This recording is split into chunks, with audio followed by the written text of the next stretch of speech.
Welcome back, everyone. We are cooking with Cashway. I am Mike, and this is Chef Randall. And first of all, just a curious question on my own. We've been using the Dutch oven for the last couple of segments. Yes. Anything you should need to know in buying a good Dutch oven? What do you need in it? Well, I bought that at a store that was far less expensive than you can buy another brand. Okay. So I guess you can, if you can afford to buy the really nice ones, then so be it. And this one has proven to be very... It's proven to be very, very good. Yeah. Okay, good. So we're going to make braised red cabbage. Earlier in one of our shows, I referred to something. I had schmutz on the edge of the thing. So the guy that said that, I worked with him. I taught culinary school with him, and he's from Austria.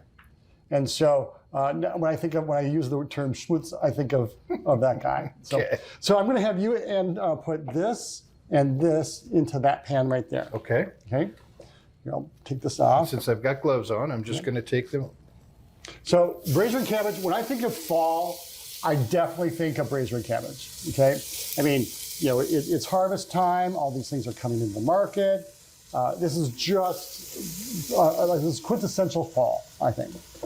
So that guy that I worked with, Austrian, this is his recipe for braised red cabbage. And so what we have going on here... Stir this up a little bit? Pardon? You want me to stir this up a little bit? Yeah. And then I also want you to add a little salt and pepper. So what that salt and pepper is going to do is help reach the liquid out of that onion, and it causes us to sweat a little faster. But we want to render the bacon. That butter kind of helps us render that bacon a little bit better. But you get that nice smoky flavor going on there. They really need to come up with smell-o-vision, because you're missing out, folks, a little bit on some of the pleasures that we get here in the Cashway kitchen. This is wonderful. All right. So I want you to keep on cooking that, but we don't want necessarily any color on that, okay? Okay. All right, cabbage. Cabbage is a vegetable that's round and hard. Squash, pumpkin, all these things are round and hard. And they're very, very intimidating to cut. So one of the things I tell people is to get that down into a place where it's not going to be rolling around on you. So I cut it into quarters first. Then I can go in there and I can remove that core. And now I can put it on a flat surface. Okay. So now it's flat, so I'm going to roll around on me. And now I can go in there and I can cut it to the dimension that I want. So it's just that when you're cutting with a sharp knife, you don't want to make it any more difficult. You know what I mean? And I think that if you're trying to cut this thing that's rolling around with a sharp knife, that just seems to be like a problem for me, right?